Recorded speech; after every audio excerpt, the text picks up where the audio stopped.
داؤد علیہ الصلوۃ والسلام کی بہت بڑی فوج تھی جو لڑا کرتی تھی، بہت بڑے حصے پر بنی اسرائیل کی حکومت قائم ہو گئی۔ پھر داؤد علیہ السلام کا انتقال ہوا تو داؤد علیہ السلام کے جانشین بنے سلیمان۔ اللہ نے ان کی بھی تعریف کی، کیا ہی اللہ کے نیک بندے تھے۔ میں نے کہا نا اللہ ہر پیغمبر کو نیک اولاد سے نوازتے ہیں، اولاد بہت بڑی نعمت ہے۔ تو داؤد علیہ السلام کی زندگی ہی میں سلیمان علیہ السلام کو اللہ نے معجزے دیے، باپ اور بیٹے دونوں کو۔ وقال الحمد للہ الذی فضلنا علی کثیر من عباده المؤمنین، یہ دونوں لوگوں سے کہتے تھے کہ تمام تعریفیں اس اللہ کے لیے ہیں جس نے ہمیں اپنے نیک بندوں میں بہت سوں پر فضیلت دی۔ اور یہ بھی کہتے تھے کہ وورث سلیمان داؤد قال یا ایھا الناس علمنا منطق الطیر، سلیمان علیہ السلام کو جو اللہ نے معجزے دیے اس میں کیا تھا؟ پرندوں کی بولیاں جانتے تھے۔ پرندے جو آپس میں ایک کنیکشن ہوتا ہے نا ان کا، آج تو سائنسدان جانتے ہیں کہ پرندوں کا آپس میں ربط ہوتا ہے، سگنل دیتے ہیں ایک دوسرے کو، پیغام دیتے ہیں، چیونٹیاں بھی پرندے بھی۔ تو سلیمان علیہ الصلوۃ والسلام کو اللہ نے پرندوں کی بولیاں سکھائی، چیونٹیوں کی باتیں تک سن لیا کرتے تھے۔ تو ایک دفعہ سلیمان علیہ السلام اپنا لاہو لشکر، ہواؤں کو مسخر کر دیا۔ یہ سب ہوا کیسے؟ ہوا ایسے کہ سلیمان علیہ السلام بھی تھے بہت زیادہ عبادت گزار، آپ نے جہاد کے لیے گھوڑے پالے ہوئے تھے، ان کو دیکھ رہے تھے بڑی خوشی سے، دیکھا بھائی ماشاءاللہ، گھوڑے تو ایسی چیز ہے نا، آدمی بڑا اچھا لگتا ہے جب گھوڑے کو دیکھتا ہے۔ بائکیں دیکھنے میں وہ مزہ نہیں، آج لوگ بائکیں دیکھیں، واہ بھائی 125 ہے بھائی، ویلی لگا رہا ہے بھائی، گھوڑے پہ بیٹھ کے ویلی لگاؤ پھر پتہ چلے گا۔ تو سلیمان علیہ الصلوۃ والسلام اپنے گھوڑوں کو دیکھ کے کیا ہو رہے ہیں؟ خوش، اللہ نے مجھے اتنے گھوڑے دیے دشمن پہ حملہ کرنے کے لیے۔ اتنے مگن ہوئے اس دولت کو اور مال کو دیکھ کے کہ آپ کی عصر کی یا تو نماز قضا ہو گئی یا کوئی اس وقت معمول تھا ذکر کا، وہ معمول قضا ہو گئی۔ سلیمان علیہ السلام کو پریشان ہوئے کہ اے اللہ یہ تو جہاد کے گھوڑے تھے، میں ان میں مشغول ہوں تو تیری یاد سے غافل ہو جاتا ہوں، اور اگر تجھے یاد رکھوں تو ان گھوڑوں کی خبر گیری کون کرے گا؟ بات نہیں آئی سمجھ میں۔ بلکہ اس سے پہلے کیا کیا، آپ کو غصہ آیا کہ میں ان گھوڑوں میں مشغول ہو کر اللہ کی یاد سے غافل کیوں ہو گیا۔ حکم دیا کہ سارے گھوڑے ذبح کر ڈالو، کیا کر دو؟ یہ مال ہے جس نے مجھے اللہ کے ذکر سے غافل کیا۔ سارے گھوڑے کیا کر دیے؟ ذبح کر دیے۔ اب جب گھوڑے ذبح کر دیے تو پھر خیال آیا بھائی جنگ تو انہی گھوڑوں سے ہوتی ہے، کیا ہو گیا بھائی؟ غلط تو نہیں کہہ رہا؟ جنگ کس سے ہوتی ہے؟ گھوڑوں سے، میزائلوں سے، اسلحے سے، ٹینکوں سے۔ یہ میں اس لیے کہہ رہا ہوں کہ بعض لوگ سمجھتے ہیں کہ جنگ جذبے سے ہوتی ہے، کہتے ہیں کچھ بھی نہیں ہو کود جاؤ، ایسا نہیں ہوتا، جذبے کے ساتھ چیزیں بھی چاہیے، ٹھیک ہے نا؟ تو انہوں نے کہا یہ تو میں نے جوش میں آ کے سارے گھوڑے ذبح کر ڈالے، اب مجھے جہاد کے لیے گھوڑے بھی چاہیے، گھوڑے رکھوں گا تو پھر کہیں آج ایک نماز قضا ہوئی کہیں دوبارہ اللہ کا ذکر سے غافل نہ ہو جاؤں۔ تو اب اللہ سے دعا مانگ رہے ہیں، اے اللہ تو مجھے ایسی حکومت دے دے کہ میں ان اسباب اور وسائل کا محتاج نہ رہوں، تاکہ میں تیری عبادت کر سکوں۔ تو اب اللہ سے دعا مانگ رہے ہیں، حب لی ملک لا ينبغی من بعدی۔ یہ جو حضرت سلیمان تھے نا، ایسے بادشاہ تھے کہ تمام آسمانی کتابوں میں ان کو کنگ سلیمان کہا جاتا ہے۔ آج گورے بھی جب سلیمان علیہ السلام کا نام لیتے ہیں نا انگریز، وہ بھی کیا کہتے ہیں؟ کنگ سولومن، دیکھا ہوگا نا آپ نے۔ تو ان کی بادشاہت کے اتنے چرچے ہوئے کہ ان جیسا بادشاہ نہ کائنات میں کوئی گزرا اور نہ قیامت تک کوئی دوبارہ پیدا ہوگا، کیونکہ انہوں نے دعا مانگی، اے اللہ مجھے ایسی بادشاہت دے دے لا ينبغی لأحد من بعدی، کہ میرے بعد وہ کسی کو بھی نہ ملے قیامت تک۔ امریکہ بھی وہ بادشاہت نہیں خواب نہیں دیکھ سکتا اس کو۔ اللہ فرماتے ہیں ہم نے ان کی دعا قبول کر لی۔ فسخرنا له الريح، ہواؤں کو تابع کر دیا، بھئی ہوا جہاں بولو گے ہوا اٹھا کے آپ کو لے جائے گی۔ وہ جو سلیمان علیہ السلام کا تخت تھا نا، وہ ممکن ہے کوئی ہوائی جہاز ہو، کچھ بھی چیز ہو، بہرحال وہ کس پہ چلتا تھا؟ وہ ہواؤں پر چلتا تھا۔ اور جنات کو تابع بنا دیا آپ کے، جو سمندروں میں غوطے لگاتے اور سمندر کی تہ سے ہیرے جواہرات نکال کے لاتے اور بڑی بڑی عمارتیں تعمیر کرتی۔ یہ جو احرام مصر ہے نا، عین ممکن ہے سلیمان علیہ السلام کے دور میں جنات کی تعمیرات ہوں، تبھی تو یہ دنیا کا ایک عجوبہ ہے کہ بغیر جوڑ کے اتنی بڑی بڑی دیواریں پہاڑ کی چوٹی پہ لے کر کون گیا تھا؟ کرینے تو ایجاد نہیں ہوئی تھی، تو یہ پہاڑ کی چوٹی پر اینٹیں ہوتی نا تو ملا دیا ہوتا. آپ کہہ سکتے ہیں ہو سکتا ہے اس زمانے کے انسان اتنے بڑے بڑے ہوں، تو انسانوں کی جو لاشیں اس زمانے کی نکل رہی ہیں وہ اتنے بڑے بڑے نہیں. فرعون تو اتنا ہی ہے جتنا سب لوگ ہوتے ہیں. جو لاش ہے نا فرعون کی، تو عجوبہ اسی وجہ سے ہے کہ کوئی جوڑ نہیں ہے، کوئی اینٹیں نہیں ہے، تو اتنی بڑی بڑی عمارتیں لے جا کے پہاڑوں کے رکھی کیسے؟ عین ممکن ہے، میں 100% نہیں کہہ رہا، لیکن عین ممکن ہے یہ انہی جنات کا کام ہو. جن تو جن ہے نا، صحیح ہے نا. تو اللہ فرماتے ہیں کہ پھر وہ بڑی بڑی دیگچے بناتے، فوجی ان دیگچوں میں کھانا کھاتے. وقدور الراسیات، بہت سارے معجزے اللہ نے حضرت سلیمان علیہ السلام کو بھی دیے. اور خواتین سے پیشگی معذرت کہ سلیمان علیہ السلام کی 100 بیویوں کا ذکر تو صحیح بخاری میں ہے، معذرت کے ساتھ. بھی ایک تھوڑا سا قصہ آ گیا درمیان. کتنی بیویاں تھیں سلیمان علیہ السلام کی؟ 100 بیویاں کم سے کم، جس جو صحیح بخاری میں ہے. اس سے زیادہ کتنا تھی اللہ ہی بہتر جانتا ہے. تبھی بہت سے گوروں نے سلیمان علیہ السلام کا تذکرہ اچھے الفاظ میں نہیں کیا.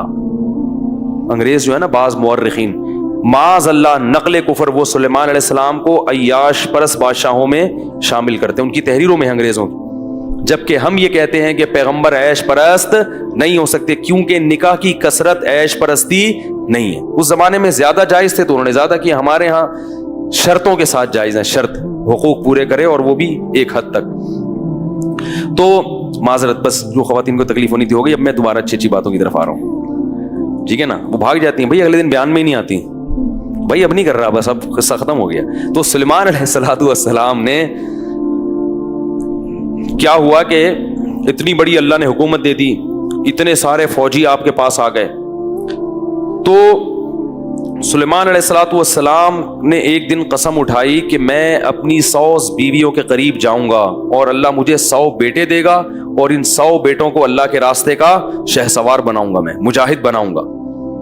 انشاءاللہ نہیں کہا. کسی نے کہا انشاءاللہ تو کہیں، اگر اللہ چاہے. انہوں نے کہا بھول گئے وہ نا. تو وہ کسی ایک کو بھی حمل نہیں ہوا. یہ بھی معجزہ تھا. کوئی اور جو ہے نا آپ لوگ کوشش نہ کریں اس کی، یہ معجزہ تھا. کیونکہ بعض لوگوں نے اس کا بھی انکار کیا ہے کہ یہ کیسے ممکن ہے، یہ معجزہ ہے.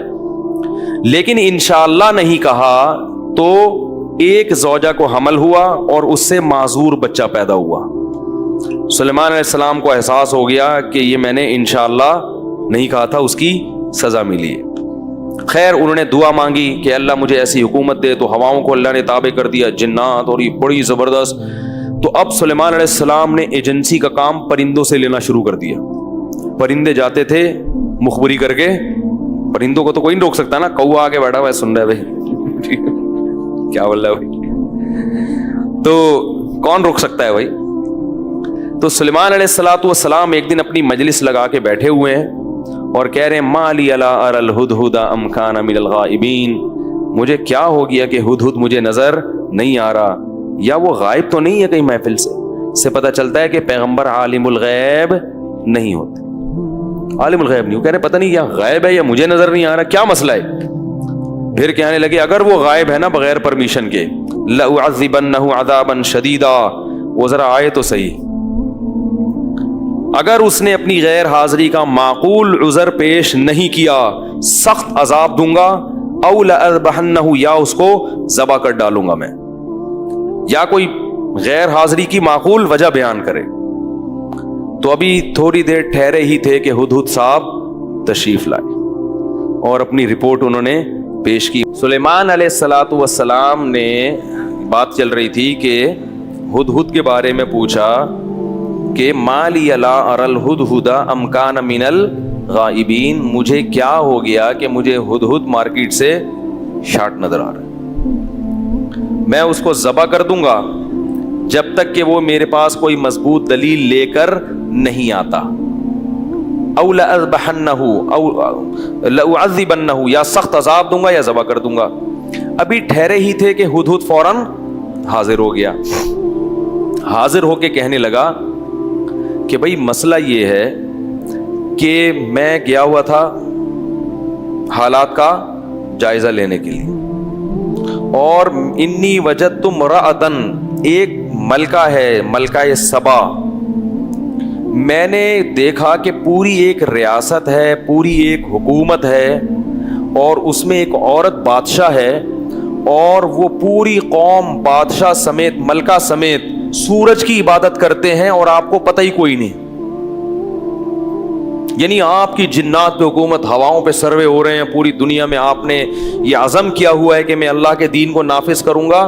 کوئی چھوٹا موٹا گاؤں ہوتا, کوئی بستی ہوتی ہے بھائی, تو ہم کہتے چلو بھائی یہ رپورٹ میں نہیں آئی, ٹھیک ہے نا, گوگل میپ میں یہ دھندلی دکھائی دے رہی تھی تو پتہ نہیں چلا. لیکن ادھر تو پوری ایک, جیسے آپ کی ایک طاقتور حکومت ہے نا, ایسی ایک بہت بڑی پاور ہے, اور آپ کو پتہ ہی کوئی نہیں.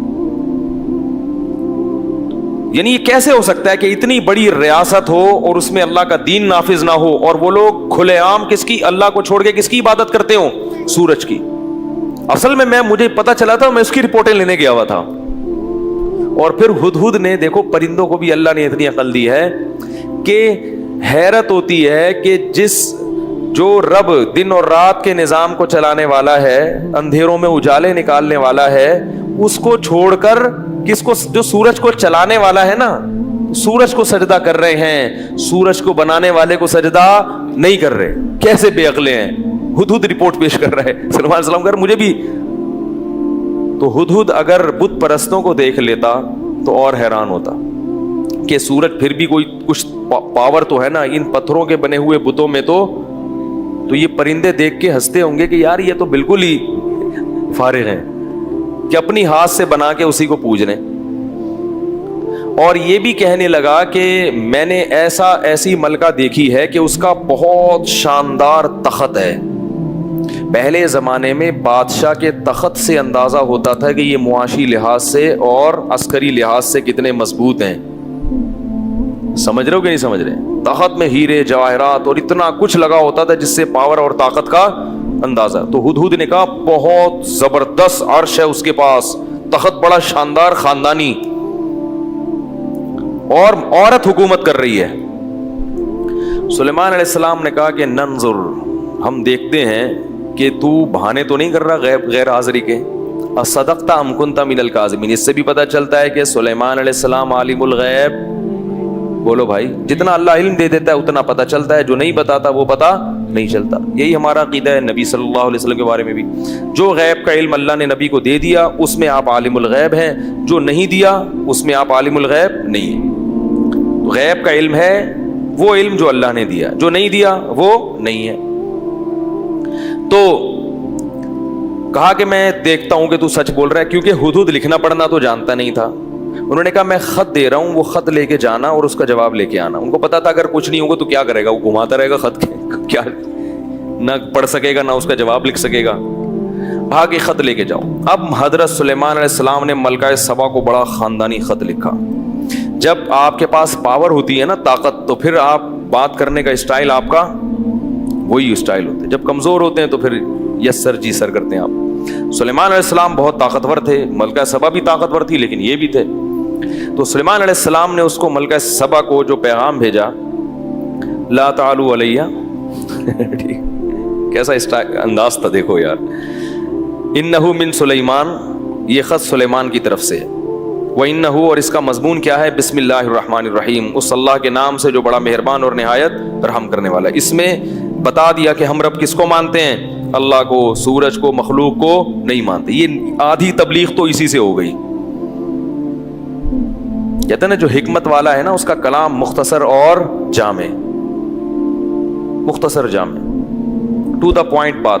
اس کلپ میں جو ہے نا ٹو دا پوائنٹ بات نہیں ہے, بہت لمبی بات کی انہوں نے. میں نے وہاں کمنٹس میں لکھا ہے کہ جو پوائنٹ کی بات ہے نا اس کو فوکس کرو, یہ جانتے ہیں کیا بات ہو رہی ہے. خیر, تو اتنے لمبے نہیں کسی سے سنے جاتے کہ جوابات میں. تو میں نے ان سے کہا, اچھا میں نے تو نہیں کہا, ملکہ سبا کے پاس خط کیا آیا, انہ من سلیمان و انہ بسم اللہ الرحمن الرحیم. آدھی تبلیغ اس سے ہو گئی کہ ہم کس قسم کے لوگ ہیں, ہمارے نظریات کیا ہیں. اگلا مضمون کیا؟ اللہ تعالو علیہ، سرکشی مت کرو، ٹھیک ہے، سرکشی مت کرو، واتونی مسلمین، اور سب کے سب بندے بن کے چلے آؤ آرام سے، سب کے سب بندے بن کے آ جاؤ۔ نہیں یاری بات میرا خیال ہے، کیا انداز ہے دیکھو یار، پیغمبر کی کیا جلال ہے، ایسی پاورفل حکومت کہ دوسری، جیسے امریکہ نے فون کیا تھا نا جنرل مشرف صاحب کو جب ورلڈ ٹریڈ سینٹر پہ حملہ ہوا ہے کہ دوسری کوئی بات ہم نہیں سنیں گے، انہوں نے کہا اچھا ٹھیک ہے۔ انہوں نے کیا کہا؟ انہوں نے کہا آپ ہمیں اپنے اڈے دے دیں، انہوں نے فوراً کہا کہ اچھا ٹھیک ہے۔ تو جب پاور ہوتی ہے نا تو پھر اسٹائل یہی ہوتا ہے۔ ایک فون آیا تھا نا کہ بھائی ہمیں آپ کے اڈے چاہیے افغانستان پر حملہ کرنے کے لیے، کیا کہا؟ اچھا ٹھیک ہے، کیونکہ ان کو پتا تھا کہ نہیں دیے تو اگلا حملہ پھر وہ انڈیا سے کہیں گے ہمیں آپ کے اڈے چاہیے کس پہ حملہ کرنے کے لیے۔ اس لیے اسلام کہتا ہے اعدوا لهم ما استطعتم من قوہ، اپنی طاقت کو مضبوط کرو، مضبوط کرو۔ دنیا کمزور کو کھا جاتی ہے، ہاں طاقت کا غلط استعمال نہ ہو، کسی پہ ظلم نہ ہو۔ سلیمان علیہ السلام ظلم تو نہیں کر رہے تھے نا، وہ یہ تھوڑی کرتے میں تمہاری اینٹ سینٹ بجا دوں گا، آؤ ہم نے تمہیں اسلام کی تبلیغ کی ہے، بندی بن کے چلی آؤ۔ اللہ تعالی علیہ واتونی مسلمین، سرکشی مت کرو اور اسلام قبول کر لو، فرما بردار بن کے تم بھی اور تمہارے جتنے بھی ہیں نا بڑے بڑے سب آ جاؤ، آ کے پھر مذاکرات کریں گے، پھر اس حکومت کو کس کے حوالے کرنا ہے، تمہارا ملک تم چلاؤ گے ہم چلائیں گے، یہ بات کی بات ہے۔ ابھی تو فوری طور پہ کیا ہے، بندے بن کے چلے آؤ۔ ملکہ سبا بہت ذہین تھی، حدیث میں آتا ہے کہ اللہ نے عورت کو مرد کی نسبت عقل کم دی ہے، یہ حدیث میں ثابت ہے، ناقص العقل ہے، ناقص العقل مرد کی نسبت کم، لیکن بعض عورتیں تاریخ میں مردوں سے کئی گنا زیادہ ذہین گزری ہیں، اور آج بھی ہوں گی جو بیان سننے آ رہی ہیں، صحیح ہے نا؟ تو بعض خواتین مردوں سے کیا ہوتی ہیں، ذہین ہوتی ہیں۔ قرآن میں جتنی امتوں کے واقعات ہیں نا، ان کے پاس جب بھی نبی کی دعوت گئی ہے، چاہے وہ بادشاہ ہوں، چاہے وہ عام لوگ ہوں، فرعون ہو، سب نے احمقانہ حرکتیں کی ہیں، جذباتی پن میں آئے اور پیغمبروں کی مخالفت خامخواہ میں شروع کر دی۔ جہاں بھی قرآن میں فرعون کا تذکرہ، قارون کا تذکرہ ہے، قوم عاد ہے، قوم سمود ہے، جہاں بھی پیغمبر نے دعوت دی تو بجائے اس کے کہ اس پہ غور کریں، سوچیں کہ بھئی یہ ہو سکتا ہے صحیح بھی ہوں، تو آؤ ہم جذباتی ہو گئے، نہیں ہم کیسے، ہم تو سردار ہیں، ہم تو یوں ہیں، ہم کیوں مان لیں۔ ملکہ سبا وہ واحد سمجھدار خاتون تھی جس کے پاس جب خط آیا تو پہلی بات اس نے فوراً فیصلہ نہیں کیا، اس نے کہا پہلے مشورہ ہوگا۔ یہ بھی قرآن اس کے ایک ایک پہلو کو بیان کرتا ہے۔ سمجھدار انسان کی علامت ہوتی ہے کہ وہ فوراً جذباتی نہیں ہوتا، اس کے تمام مفید اور نقصان دہ پہلوؤں پہ پہلے غور کرتا ہے۔ تو اور دوسری ملکہ سبا کی ذہانت دیکھو، ملکہ سبا نے فوراً اجلاس بلایا، پتہ نہیں اس کا میاں کہاں ہوگا، میں تو اسی بھی سوچتا رہتا ہوں، ہے بھائی ملکہ تو وہ تھی تو میاں کیا ہوگا اس کا، میاں کو نوکر ہوگا گھر میں۔ ہمارے والا حساب ہو گیا نا، جیسے وہ جو تھے پیپلز پارٹی کی، تو وہی جو بہت زیادہ ڈیٹیل پھر کلپ آ جائے گا یار، آج کل کلپوں نے بڑا پریشان کیا ہوا ہے۔ تو ملکہ میرا خیال ہے وہ انمیرڈ ہوگی یا بیوہ ہوگی، ہاں خیال ہے، رپورٹ نہیں ہے، خیال ہے یہ۔ تو ملکہ سبا نے پہلی بات تو یہ کہ اپنے درباری جب جمع کیے نا، وہ بڑے بڑے طاقتور اور وہ سارے درباری، ان سے کہا انی القی الیہ کتاب کریم، میرے پاس ایک بڑا عزت والا خط آیا ہے، یعنی خط کے ٹاپک سے لگ رہا ہے کہ یہ بندہ چھوٹے ذہن والا نہیں ہے، کریم، عزت دار، خاندانی خط۔ اس سے بھی ملکہ سبا کی ذہانت کا، خط کے مضمون سے جیسے آپ جب کسی کے خلاف کمنٹس کرتے ہیں نا تو آپ کے کمنٹس سے اندازہ ہو جاتا ہے کہ آپ کس فیملی سے بلونگ کرتے ہیں، ٹھیک ہے نا؟ کیا خیال ہے؟ تحریر سے اندازہ ہوتا ہے کہ آپ کا تعلق کس فیملی سے۔ تو اس لیے اپنے خاندان کو بدنام مت کیا کرو، کمنٹس الٹے سیدھے کمنٹس کرنا ہے، مخالفت کرنی ہے تو کرو، لیکن تمیز سے۔ تو اس نے جو کمنٹس کیے نا خط پر کہ یہ خط معمولی آدمی کا، کیونکہ عام بادشاہ جب خود خط بھیجتے ہیں دھمکیاں اور غیر اخلاقی زبان عورت کو خط بھیجیں گے تو اور اس کی توہین کریں گے, اس کی عزت کو اچھالیں گے. اس نے کہا ایک تو اللہ کا نام استعمال کیا, بڑا مہربان نہایت رحم والا, سلیمان کی طرف سے, سرکشی مت کرو. تو اس نے کہا یہ اللہ کا نام لے رہے ہیں, یہ کوئی خاندانی آدمی کا خط ہے. تو مشورہ کیا, یا ایھا الملأ افتونی فی امری, ہاں یا ایھا الملأ انی القی الی کتاب کریم انہ من سلیمان و انہ بسم اللہ الرحمن الرحیم. بتائے کہ اس کا یہ مضمون کہاں سے شروع ہو رہا ہے, بسم اللہ الرحمن الرحیم سے شروع ہو رہا ہے. بڑا شائستہ کلام ہے. تو یا ایھا الملأ ما کنت قاطعۃ امرا حتی تشہدون, جب تک تم کوئی مشورہ نہیں دیتے میں کوئی رائے قائم. دیکھو کیا زبردست الفاظ ہیں. یہ نہیں کہا کہ جو مشورہ تم دو گے میں اس پر عمل کروں گی. اگر ایسا ہوتا نا تو مروا دیا تھا انہوں نے. کہا کہ رائے تو میری ہوگی لیکن وہ رائے تمہارے مشورے بغیر میں قائم. یہ بڑی خاندانی, خدا کی قسم اس کے ایک ایک الفاظ جو ہے نا, کیونکہ رائے میں آپ کسی کی رائے کو اپنے اوپر مسلط نہیں کر سکتے. جتنا اچھا فیصلہ اپنے بارے میں آپ خود کر سکتے ہیں کوئی دوسرا نہیں کر سکتا. مشورہ سب سے لیں, کریں اپنی. جب اپنی ہی کرنی ہے تو مشورے کا فائدہ کیا؟ سوال پیدا ہوتا ہے بھائی جب اپنی ہی کرنی ہے تو پبلک سے مشورہ کیوں لے رہا ہے؟ کوئی غلط بات تو نہیں کر رہا نا میں؟ سوال پیدا ہوتا ہے. مشورہ لینے سے کیا ہوگا کہ اس کے تمام مثبت پہلو اور منفی پہلو آپ کے سامنے آ جائیں گے. بعض ایسے پازیٹیو پہلو ہوتے ہیں جن کی طرف آپ کی توجہ نہیں ہوتی کیونکہ آپ انسان ہیں, محدود ہے صلاحیت. بعض منفی پہلو ہوتے ہیں اس کی طرف توجہ نہیں ہوتی. تو وہ تمام پہلو سامنے آنے کے بعد اس کو پلس مائنس کرنا آپ کے لیے آسان ہو جاتا. تو اس لیے اس نے کہا کہ میں خود سے, اگر بیوقوف عورت ہوتی نا کہتی یہ تو مشورے کی چیز ہی نہیں ہے, لگاؤ فوجیں لے کے چڑھ جاؤ سالوں پر, یہی کہتے ہیں نا وہ, یا بھاگ لو یہاں سے ٹھیک ہے, اس سے پہلے کہ وہ آئے. تو اس نے کہا کہ میں فیصلہ تو میرا ہی ہوگا لیکن میں اس وقت تک فیصلہ نہیں کروں گی جب تک کہ تم مشورہ نہیں دو گے. تو انہوں نے کیا مشورہ دیا مسٹنڈوں نے؟ انہوں نے کہا پاگل لوگ تھے, لگ رہا ہے کہ جتنی عقل مند وہ تھی اتنے ہی بے وقوف اس کے درباری تھے. کہنے لگے نحن اولو قوت, ہم کمزور لوگ, وہی مسٹنڈوں والی بات کی نا, ہم کمزور لوگ نہیں ہیں, ڈرنے والے نہیں ہیں. نحن اولو قوت و اولو باس شدید, اسلحہ بھی بہت ہے, فوج بھی بہت بڑی ہے, زبردست جنگوں کے عادی ہیں ہم لوگ. ایک اور صحیح, جہاں اتنی جنگیں ہوئی ہیں ایک اور صحیح. والامر الیک, لیکن فیصلہ تیرا ہی ہوگا. یہ بھی ملکہ نے ان کو سدھایا ہوا تھا کہ جو بادشاہ ہوتا ہے نا فیصلہ, بولو بھائی, اس سے پتہ چلتا ہے کہ اگر آپ کی امیر کوئی عورت بن جائے جو کہ جائز نہیں ہے, لیکن اگر بن گئی تو پھر فیصلہ بہرحال اسی کا ماننا پڑے گا. اس لیے ملک کی حکمران اگر عورت بن جاتی ہے تو شریعت میں اس کو پسند نہیں کیا, لیکن جب وہ حاکم بن گئی تو چلے گی پھر اسی کی. پھر میں عورت کو نہیں مانتا. نبی نے فرمایا کہ اسمعوا واطیعوا ولو سلط علیکم رجل حبشی, فرمایا صحیح بخاری کی حدیث ہے کہ اگر تم پر کوئی حبشی غلام مسلط ہو جائے اس کی بھی اطاعت کرنی پڑے گی. حالانکہ غلام خلافت کا اہل, حکومت کا اہل نہیں ہوتا, امارت کا اہل نہیں ہوتا, اور وہ غلام بھی پرلے درجے کا بے وقوف. فرمائے پھر بھی جب اور مسلط ہوا ہے قانونی طریقے سے یا خلافت کے طریقے سے یا قوم کی سلیکشن سے نہیں آیا, ظلم کر کے مسلط ہو گیا. جب ہو گیا تو اب امت کی جوڑ اس میں ہے کہ اس کو فالو کرنا پڑے گا, ورنہ امت کا خمیازہ بکھر جائے گا. ورنہ ہر آدمی اپنی رائے, وہ اپنی تو تباہ ہو جائیں گے. تو یہ اسلام نے امت کو جوڑنے کے لیے یہ احکام دیے ہیں. سمجھ میں آ رہی ہے بات؟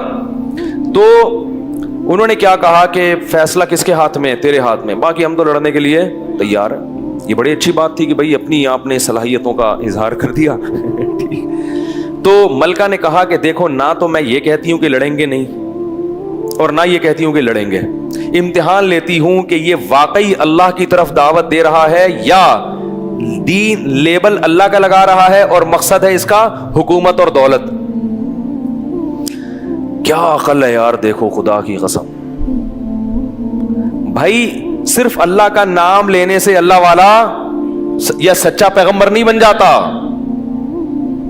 محمد صلی اللہ علیہ وسلم کی تعریفوں میں تو مرزا غلام احمد قادیانی نے بھی بڑے نعتیہ کلام لکھے ہیں, اور بھی ہمارے بڑے ملک کے مشہور لوگ ہیں جو اللہ اس کے رسول کا نام استعمال کرتے ہیں, لیکن لے کے جاتے ہیں لوگوں کو گمراہی کی طرف, اس میں اپنا دنیاوی مفاد ہوتا ہے.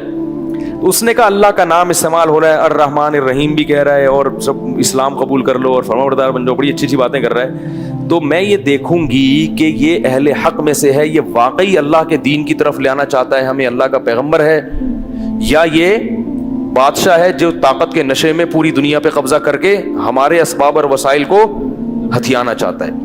تو میں امتحان لوں گی, اگر اس امتحان کے نتیجے میں یہ ثابت ہو گیا کہ یہ پیغمبر ہے, اس سے لڑنا پھر فضول حرکت ہے, اور اس کی اگر یہ حق دعوت دے رہا ہے تو لڑنے میں کیا ہوگا, نقصان.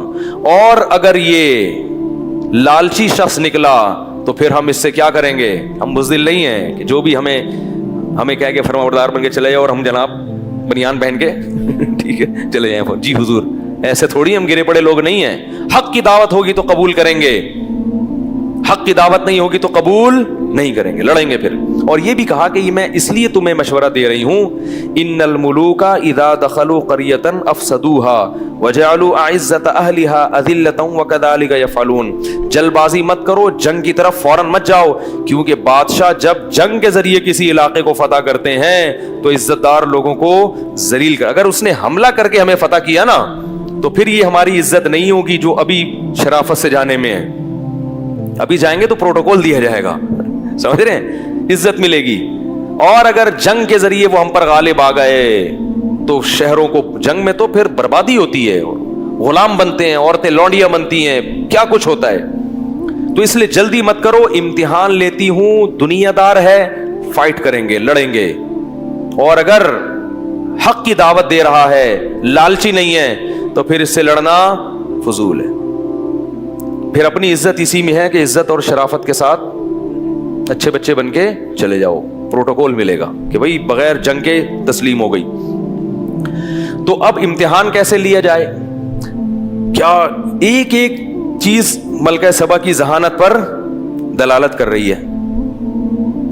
انی مرسلۃ الیہم بہدیۃ, اس نے ہمیں کہا ہے کہ تم ہمارے ماتحت بن جاؤ, مقصد دولت اگر ہے تو میں اس کو اتنے ہدیے بھیجتی ہوں, اتنے پاورفل ہدیے, ہیرے جواہرات. اس کے ظاہر حکمرانوں کے پاس کیا ہوتا ہے, ذرا سا بھی لالچ اس کے دل میں ہوئی تو ہدیے دیکھ کر پگھل جائے گا. بولے کہ یہی تو چاہیے تھا. ایکچولی ہم اصل میں وہ تو اللہ اس کے رسول کا نام تھا, لیکن چونکہ آپ نے اتنے اچھے اچھے ہدیے بھیج دیے ہیں تو ہم اس کو دین کی خدمت میں کیا کریں گے, خرچ کریں گے. تو اس طرح سے 2-4 ہدیے اور بھی اگر مل جائیں تو بہت اچھا ہوگا. یعنی وہ پگھل جائے گا, اس کی دعوت میں کیا پیدا ہو جائے گی, نرمی. جیسے وہ ایک وکیل نے جج سے کہا نا کہ میرے جو موکل ہے اس کے صحیح ہونے کا ثبوت قانون کی اس کتاب کے صفحہ نمبر 325 پہ ہے. تو جج نے جب کتاب کھولی تو 325 پہ 5000 کا نوٹ رکھا ہوا تھا. تو جج نے کہا ایسے 2-4 ثبوت اور چاہیے, ایسے 2-4 ثبوت. تو وہ پیسے دیکھ کے جج بھی کیا ہو جاتے ہیں, پھسل جاتے ہیں. تو اس نے کہا پھسل جائے گا, کیونکہ انہوں نے اتنے ہدیے, اس کا خیال تھا کہ ہمارے پاس اتنی بڑی حکومت ہے, ایسے ہدیے انہوں نے کبھی دیکھے بھی نہیں ہوں گے. تو جب سفیر آیا حضرت سلیمان علیہ السلام کے پاس, وہ تحفے, تحائف, پرفیوم, پتہ نہیں کیا کیا ہوگا اس زمانے میں, جوڑے لے کے اور خوبصورت تاج لے کے. تو سلیمان علیہ السلام نے کہا اتمدوننی بمال, تم مجھے پیسوں کے ذریعے میری مدد کرنا چاہتے ہو. فما آتانی اللہ خیر مما آتاکم, اس سے بولو کہ ہمیں اللہ نے جو کچھ دیا نا تم نے وہ کبھی خواب میں بھی نہیں دیکھا. ہاں پیسہ ہمارے پاس بہت ہے, اور جن ون تو ہمارے دائیں بائیں گھوم رہے ہوتے ہیں, ٹھیک ہے, بہت ہے ہمارے پاس. بل انتم بہدیتکم تفرحون, تم اترا رہے ہو, ہدیے دے کے ہمیں خوش کرنا چاہتے ہو. اور پھر اس قاصد سے کہا ارجع الیہم, واپس جا اور ان سے کہو کہ ابھی تو خط آیا تھا, اب خط نہیں آئے گا. فلناتینہم بجنود, لشکر آئے گا, لشکر. لا قبل لہم بہا, جس کے سامنے نہیں ٹھہر سکتے. ولنخرجنہم منہا اذلۃ, ذلیل کر کے تمہیں تمہارے ملک سے نکال دیں گے. وہم صاغرون, تم سب کمتر ہو چکے ہوگے. جب جو عزت مل رہی ہے نا, یہ جنازہ نکل جائے گا. ملکہ سبا کو ہو گیا بھائی یہ بڑا خاندانی آدمی ہے, یہ کمپرومائز کرنے والا, پیسوں کی لالچ. کیسی ذہین عورت. حیرانگی اس پر ہوتی ہے قرآن میں جتنے بھی واقعات ہیں نا پیغمبروں کے, فرعون کو موسیٰ علیہ السلام سمجھا کہ تھک گئے, معجزے دکھائے, مینڈکوں کا عذاب کیا, کمبخت نہیں مانا. اس سے پتہ چلتا ہے کہ جذباتی آدمی کبھی بھی کامیاب نہیں ہوتا. آپ کی بات کے کتنے بھی خلاف بات کوئی کر رہا ہو, اس کو ٹھنڈے دل سے آرام سے سنیں, پھر تجزیہ کریں تمیز کے ساتھ. تو ملکہ سبا نے ارادہ کیا چل بھائی نکلو بھائی, چلتے ہیں قافلہ لے کے جاتے ہیں. ان سے اسلام نہیں لائی لیکن جا کے کیا کرتے ہیں, تحقیق کرتے ہیں. ایک دم نہیں اسلام لائی, جا کے دیکھتے ہیں کہ یہ واقعی نبی ہیں, تحقیق کے لیے بلایا ہے نا, تو جاتے ہیں ہم. سلیمان علیہ السلام نے کہا اب یہ آ رہی ہے نا, تو اب اس کو اپنے معجزے دکھاؤ. کیا دکھاؤ؟ معجزے. پہلا معجزہ انہوں نے کہا کہ اتنا بڑا تخت ہے. اپنے جنات میں سے لوگوں سے, جنات سے کہا کہ ایکم یاتینی بعرشھا قبل ان یاتونی مسلمین, اس سے پہلے کہ وہ فرما بردار بن کے ہمارے پاس آئے, اس کا عرش کون اٹھا کے, تخت کون اٹھا کے لائے گا. یعنی چونکہ وہ تخت دیکھ کے حیران ہو جائے گی تو مانے گی کہ بھئی یہ معجزہ ہو سکتا ہے, یہ کوئی ٹیکنالوجی نہیں ہے. تو یہ اللہ کی مدد ہے ان کے ساتھ. ایک جن تھا, عفریت من الجن انا آتیک بہ قبل ان تقوم من مقامک, اس نے کہا آپ کی مجلس برخاست ہونے سے پہلے لے آؤں گا, مجلس برخاست ہونے سے پہلے لے آؤں گا. وہ تو پتہ نہیں کتنے مہینوں میں پہنچے گی, آپ کی مجلس ختم ہوگی اور اس سے پہلے میں تخت اٹھا کے لے آؤں گا. قرآن کہتا ہے قال الذی عندہ علم من الکتاب, ایک بزرگ تھے جن کے پاس زبور کا علم تھا, اللہ والے تھے. انہوں نے کہا انا آتی کا بھی, انسان تھے وہ, کرامت ظاہر کی کہ میں وہ تخت آپ کے پاس لے کر آؤں گا قبل ان یرتد الیک طرفک, اس سے پہلے کہ آپ کی پلک جھپکے. یہ کہا اور تخت سامنے حاضر. یہ کرامت ہوتی ہے, جو کرنے والا اللہ ہوتا ہے, ہاتھ کس کا استعمال ہو رہا ہوتا ہے, بزرگ کا. ورنہ کسی انسان میں یہ طاقت نہیں ہے کہ یوں کر دے. آپ کہیں ہمارے یہاں بھی وہ گندے نالے میں ایک بزرگ بیٹھے ہوئے ہوتے ہیں, عامل جاگی بابا, جب یہ ایک بزرگ وہاں سے تخت لا سکتے ہیں تو وہ میری محبوبہ کو کیوں نہیں لا سکتے, اور 500 کا بیلنس کیوں نہیں ڈلوا سکتے. ان چکروں میں نہیں پڑے. یہ سب کام اللہ کر رہا ہے, اور یہ حقیقت میں سلیمان علیہ السلام کا معجزہ ہے کہ آپ کے امتی میں ایسے لوگ ہیں کہ جن کے ذریعے اللہ ایسے کام کر دیتا ہے. اور اس سے بھی پتہ چلا کہ اگر کسی امتی کے ہاتھ پہ کوئی کرامت ظاہر ہو تو اس سے امتی پیغمبر سے افضل نہیں ہو جاتا. حضرت سلیمان تو نہیں لا سکے, مگر کون لے آیا؟ تو اس سے پتہ چلتا ہے کہ فضائل صدقات میں جو بعض کرامتیں ہیں نا, تو لوگ کہتے ہیں صحابی سے تو ہوا نہیں, ان کے بزرگ سے ہو گیا. تو یہ اپنے بزرگ کو صحابی سے بھی بڑا سمجھتے ہیں. کوئی نہیں سمجھتے. بزرگی اور برتری کا مدار اعمال پر ہے, کرامتوں پر نہیں ہے. تو حضرت سلیمان نے جب دیکھا نا, ابھی کہہ رہے کون لے آئے گا, ایک دم حاضر, تو کہنے لگے ھذا من فضل ربی, یہ میرے رب کا فضل ہے. دیکھو اگر وہ ان بزرگ کا کام ہوتا تو وہ کہتے یہ اس کی کلاکاری ہے. بھائی واہ بھائی واہ, کیا کہہ رہے ہیں, میرے رب کا فضل ہے. اس سے پتہ چلا کہ یہ اللہ نے کیا ہے, لیکن ان بزرگ کے ہاتھ پہ کیا اللہ نے. تو ان بزرگ کے ہاتھ پہ کیوں کیا؟ تاکہ ان کا بھی نیک ہونا ثابت ہو جائے, یہ ثابت ہو جائے کہ اللہ ان سے محبت کرتا ہے. تو اس لیے اللہ بعض بزرگوں کے ہاتھ پہ کرامات کو ظاہر کر دیتے ہیں تاکہ لوگوں میں ان کی مقبولیت ہو جائے. مگر پہلے اعمال ہیں, خوب یاد رکھو. کوئی کرتب دکھا رہا ہو, اعمال کمزور ہے تو اس پہ یقین کرنا جائز نہیں. تو پھر اللہ سے دعا مانگی سلیمان علیہ السلام نے, اوزعنی, اے اللہ مجھے تو توفیق دے کہ میں تیرا شکر ادا کروں. کیسی کیسی نعمتیں دی ہیں. ادھر ہوا وہ جناب 2 منٹ میں اتنا بڑا تخت حاضر ہو گیا. ادھر وہ جناب چل کے آیا پورا لشکر ملکہ سبا کا. جب وہ آئے تو ان کو وہ تخت نظر آیا. تو انہوں نے کہا کہ سلیمان علیہ السلام نے اس سے پوچھا ہاکذا عرشک, تمہارے پاس جو تخت ہے کہیں ایسا ہی تو نہیں ہے؟ اور یہ بھی کہا کہ اس تخت میں نا تھوڑی سی تبدیلی کر دو.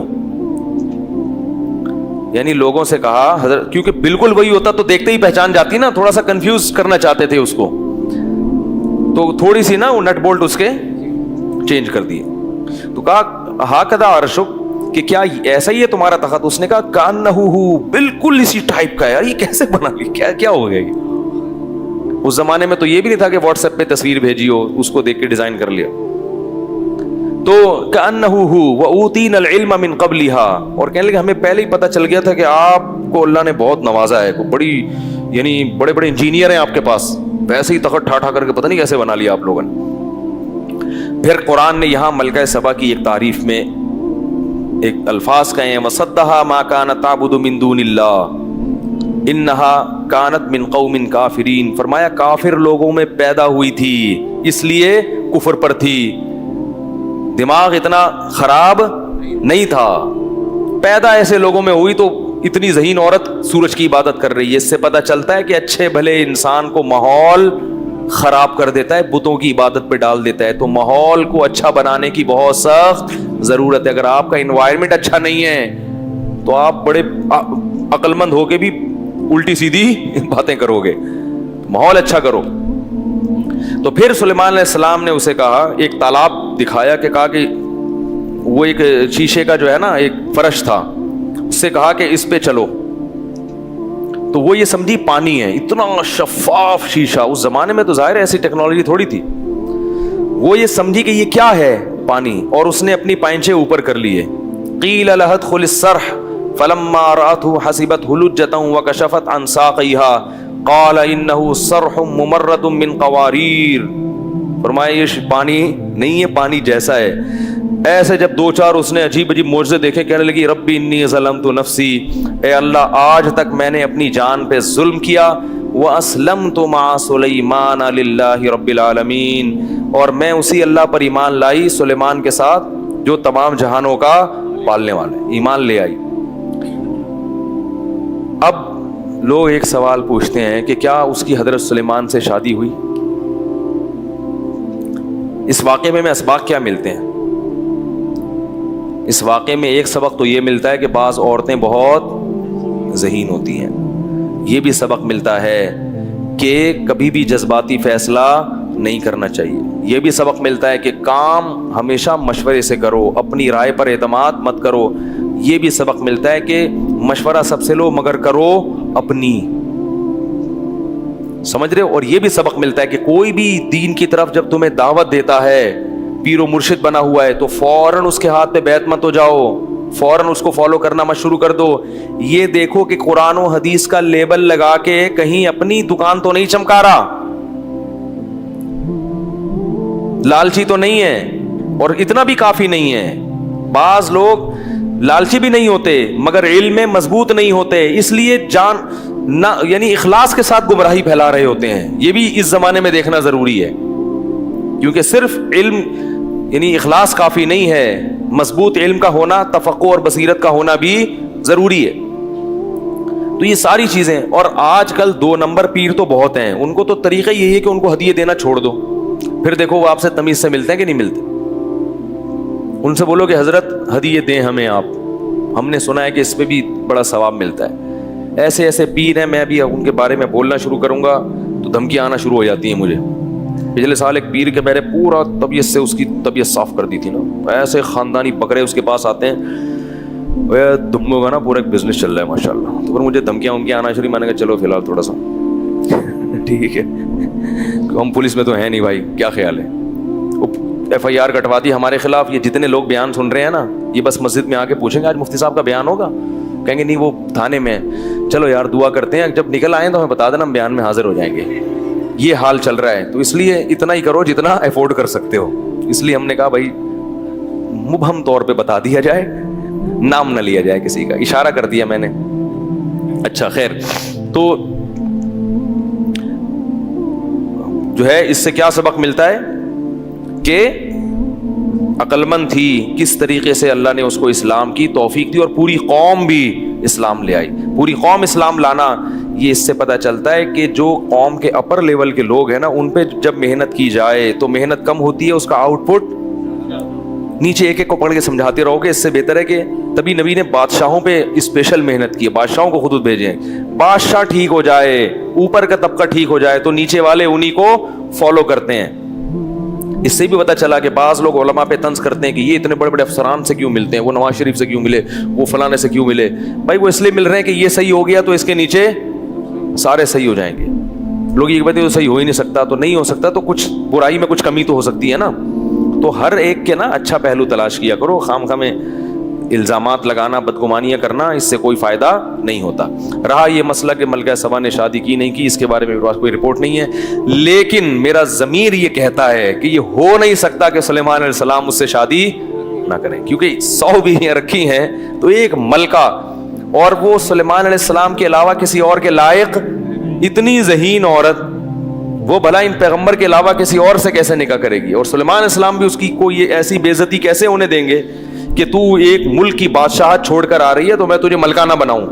تو رپورٹ تو نہیں ہے میرے پاس, ٹھیک ہے نا, لیکن ضمیر یہ کہتا ہے کہ ایسا ممکن نہیں ہے. ہم ہوتے تو ہم کہتے ایکچولی بڑے مسائل ہیں شادی میں, بچوں کا کھیل تھوڑی ہے, یہ ہے وہ ہے, ہم کہتے کہیں اور سے شادی کرو. وہ بیٹھی ہوتی اخباروں میں اشتہار دے رہی ہوتی کہ میں نے ملک مملکت چھوڑ دی لیکن مجھے کوئی بندہ نہیں مل رہا, کوئی بیوی بنانے کے لیے تیار نہیں ہے. تو یہ ہمارے مسائل ہیں, یہ اس دور کے مسائل نہیں تھے. یہ ہندوؤں کے سے ہمارے اندر یہ مسائل آئے ہیں, اس دور میں یہ مسائل نہیں تھے. پیغمبر نکاح کرتے تھے جیسے ہی نکاح کا موقع ان کو ملتا تھا. اللہ تعالیٰ سمجھنے کی عمل کی توفیق عطا فرمائے.